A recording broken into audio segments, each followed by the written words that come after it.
Oi, gente, estamos reunidos mais uma vez para mais um encontro dessa semana da aula 2 da Monitoria de Ciências Básicas e Biossegurança. A gente vai dar continuidade à primeira revisão, que foi da aula 1, e vamos continuar aprofundando em conhecimentos acerca da biossegurança. Então, simbora lá. Então, gente, hoje a gente vai fazer uma revisão sobre biossegurança, onde que é aplicado, quais são esses princípios de biossegurança. Aí a gente vai ver um pouco sobre riscos ocupacionais. A gente vai correlacionar os níveis de biossegurança em laboratório com o papel do pesquisador coordenador de laboratório. Normalmente, uma das pessoas que podem ocupar esse cargo são os biomédicos. Então, os gestores enquanto biomédicos, gestores de laboratório, eles têm um papel muito importante de se responsabilizar pelos níveis de biossegurança, as rotinas e procedimentos desenvolvidos no laboratório. Então, eu vou tentar correlacionar aqui um pouquinho para a gente contextualizar qual que é o nosso papel e como que a biossegurança é extremamente importante para o desempenho das nossas atividades. Gente, então, antes de tudo, a gente tem que definir, conceituar o que é biossegurança.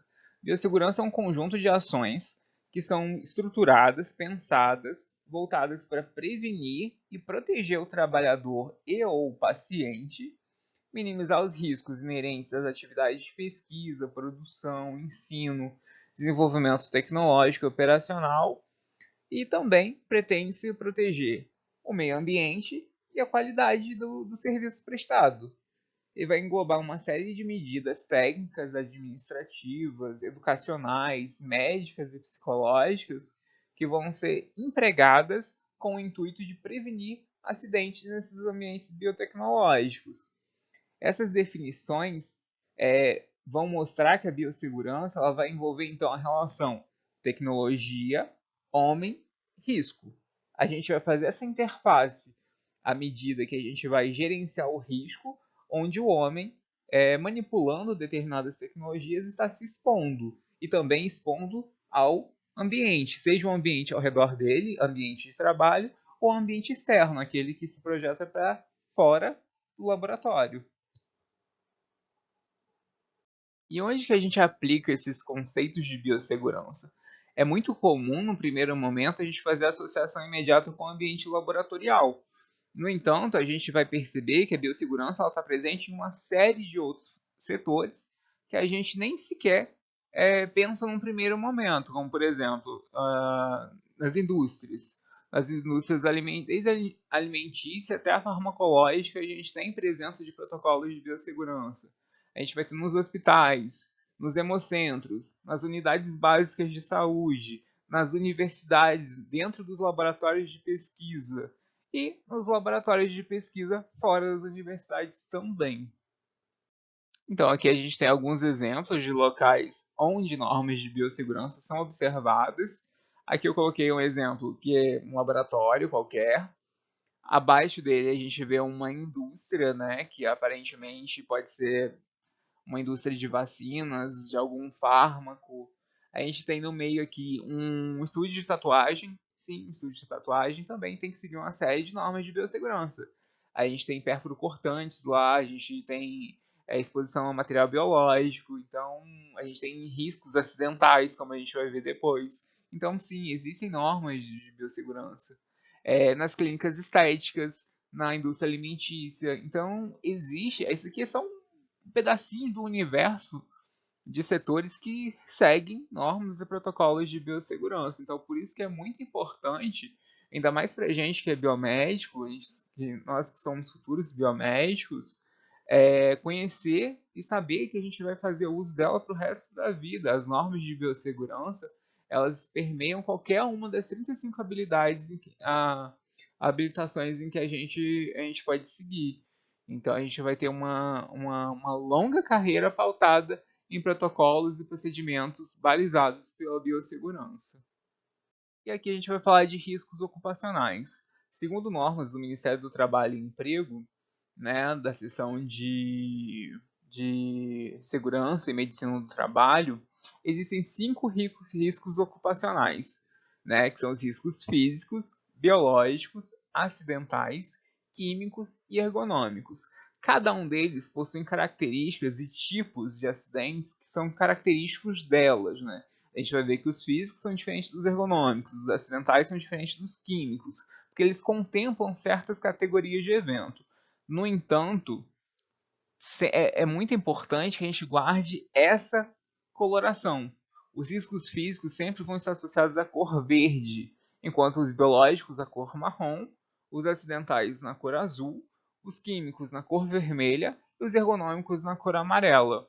Por que é importante a gente saber dessas cores? A gente vai ver ao longo dessa revisão que existem pictogramas. E os pictogramas são tipos de imagens que passam mensagens, eles passam informações, né, de orientação profissional, né, de um aviso profissional. E a gente também tem os mapas de riscos. Os mapas de riscos, eles visam apresentar para a gente quais riscos existem naquele ambiente em específico. A gente faz uma setorização, uma planta baixa de um edifício, de uma ala, de um laboratório, por exemplo. A gente vai dimensionar em cada um deles quais os tipos de riscos que as pessoas que estão ali, que trabalham ali, estão se expondo, né? E a gente vai elencar o grau, se é um risco alto, se é um risco moderado, se é um risco baixo, como a gente vai ver a seguir. Então, por isso que é importante a gente conhecer esse esquema de cores, tá? Porque alguns mapas eles não trazem a legenda, então a gente vai ter que associar que a cor verde são riscos físicos, a cor marrom biológicos, azul acidentais, vermelho químico e ergonômicos amarelos. Os riscos acidentais, eles colocam a integridade física ou a moral do trabalhador de alguma forma em risco. A gente pode citar, por exemplo, defeitos na construção do arranjo físico, né? Um layout deficitário, por exemplo, que possa vir a causar um acidente. Acidentes com máquinas, equipamentos sem proteção, acidentes com pérfuro cortantes, ou seja, com agulhas, giletes, facas, tesouras, ferramentas inadequadas ou defeituosas, né?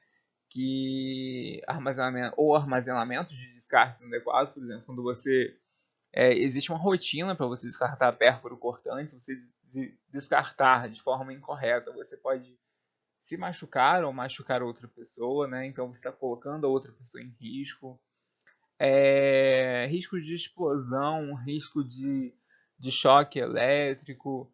E esse tipo de situação são considerados riscos acidentais. A ergonomia ela é uma ciência que estuda a interação entre o ambiente de trabalho e a qualidade de vida que o trabalhador encontra nele, né? Como que aquele trabalho, aquele meio de ambiente do trabalho que a pessoa está se expondo pode ocasionar danos à saúde daquele trabalhador.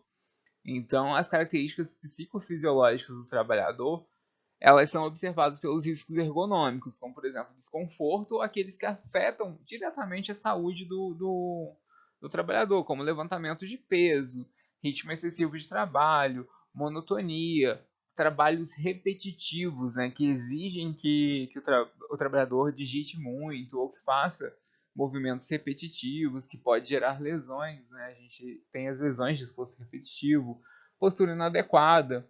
Tudo isso são exemplos de riscos ergonômicos que a gente encontra caracterizado. Os riscos físicos são aqueles que englobam as fontes de energia. Pode ser calor, radiação, por ionização ou não, por som, ultrassom, infrassom, vibrações, pressões anormais, danos por iluminação. Isso tudo está incluso dentro de riscos físicos. Os riscos químicos são contemplados por aqueles que manuseiam substâncias que podem penetrar no organismo, seja por via respiratória ou absorvido direto pela pele, que é a via cutânea, ou por ingestão na forma de gases, vapores, neblinas, poeiras ou fumos. Né? A gente tem uma série de produtos que a gente manuseia na realidade de laboratório, na realidade de pesquisa, e que são riscos químicos, né? Que fazem parte da realidade do biomédico. Então aqui a gente colocou alguns pictogramas, né, que são essas imagens que passam certas informações, normalmente associadas a lembretes de manuseio, ou formas adequadas, ou riscos aos quais as pessoas estão se expondo. Esses são pictogramas de riscos, né, de riscos químicos que a gente pode ver. O primeiro aí ele fala sobre explosivos, o segundo sobre líquidos inflamáveis, o terceiro sobre líquidos oxidantes, que são aqueles em que eles não precisam de uma fonte de calor como ignição. Eles, se eles estiverem contatos com material comburente, eles podem causar chamas, né, como eles são muito ricos no processo oxidativo, são chamas constantes, difíceis de apagar. A gente tem os gases comprimidos, a gente tem os líquidos corrosivos, né, os produtos corrosivos a metais. Embaixo a gente tem os perigos à saúde, né? A gente tem aqueles que são tóxicos, temos aqueles com risco de corrosão à pele, temos aqueles com risco de irritação da pele. Esse então, esse penúltimo aqui, que parece uma pessoa com essa estrela no meio, esse aí é risco de câncer, são produtos cancerígenos, né? E o último a gente tem risco de contaminação ambiental, ambiente aquático. Então, assim, os pictogramas são extremamente importantes, porque às vezes eles não aparecem de forma clara, mas são ícones que fazem parte do dia a dia de quem trabalha com biossegurança, em um ambiente cercado por normas de biossegurança. É importante a gente se habituar a eles. E por último, a gente tem os riscos biológicos, que são aqueles oriundos da contaminação, né, da exposição a patógenos, que podem ser bactérias, fungos, bacilos, parasitos, protozoários, vírus, todos micro-organismos, né? São contaminações oriundas a partir da exposição a micro-organismos, os mais diversos. E aqui é um quadro resumo, né, sobre os riscos físicos, químicos, biológicos, ergonômicos e acidentais. A gente mais uma vez vai frisar nas cores que cada um deles corresponde, né? Físico verde, químico vermelho, biológico marrom, ergonômico amarelo e acidental azul. E os tipos de descrição de tipos, quais os riscos que a gente encontra elencados em cada um deles, né? Os riscos físicos, a gente tem ruído, calor, frio, pressões, umidade, radiações ionizantes e não ionizantes, vibrações, entre outros. Nos químicos, a gente vai falar de poeiras, fumos, gases, vapores, névoas, neblinas, todas de produtos químicos. Os biológicos, a gente está falando de micro-organismos, então a gente pode citar fungos, vírus, parasitos, bactérias, protozoários, insetos, etc. Ergonômicos, a gente tem levantamento e transporte manual de peso, monotonia, repetitividade, ritmo excessivo, postura inadequada no trabalho, trabalho em turno. Os acidentais, a gente tem, exemplo, arranjo físico inadequado, iluminação inadequada, incêndio, explosão, trabalho com eletricidade, riscos de eletricidade, né? Máquinas e equipamentos sem proteção, quedas, animais peçonhentos, acidentes com pérfuro cortantes. Esses todos são tipos de acidentes que a gente pode elencar em cada um desses tipos de riscos ocupacionais. Você deve estar se perguntando, mas onde que eu vou usar isso? Gente, vocês assumindo a coordenação de um laboratório, vocês sendo o pesquisador responsável por uma aula, vocês vão ter uma série de obrigações burocráticas, e uma delas é o mapa de risco, e mapa de risco a gente só consegue fazer conhecendo os riscos nos quais os profissionais estão sendo expostos. Esse é um trabalho meu, foi usado na minha aula de biossegurança enquanto aluno. Eu trouxe aqui para vocês, não reparem, uma planta de um laboratório de análises clínicas e anatomia patológica idealizado. A gente vê as áreas sinalizadas, né, nomeadas, temos a administração, a recepção, os laboratórios de patologia e microbiologia, parasitologia e urinálise, a análise de hemoderivados, a sala de coleta, todos eles estão arquitetados, devidamente separados, e cada um deles recebe uma quantificação do tipo de risco que a gente encontra. A gente vê, por exemplo, aí, eu não vou pegar todos, mas só para a gente ter uma noção. A administração do laboratório, a gente vê os riscos acidentais e ergonômicos, sinalizados pelas cores amarelas e azul.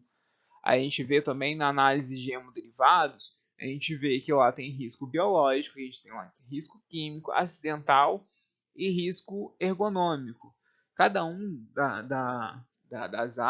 das aulas está devidamente sinalizada com o tipo de risco. E a gente vê a classificação, se é um risco leve, se é um risco moderado, se é um risco elevado ou alto, daquele tipo de perigo. Por exemplo, na análise de hemoderivados, a gente tem um risco biológico elevado, porque a gente está manuseando diretamente produtos que são derivados, né? Amostras, sangue, excretas, no caso do hemoderivados, de sangue mesmo, né? Então, assim, só para vocês terem uma noção de qual é a aplicabilidade de tudo isso que a gente está vendo agora. A normatização e a fiscalização de riscos ocupacionais, assim como de normas de biossegurança, a gente encontra de forma esparçada. São várias autoridades dentro do seu nível de responsabilidade. Então a gente vai ser regido por normas e portarias do Ministério do Trabalho e Emprego, legislações esparsas, como a Lei 11.105 de 2005, que é a lei da biossegurança. No entanto, a Lei 8.105 de 2005, gente, guardem, ela não trata de quase nada a não ser organismo geneticamente modificado.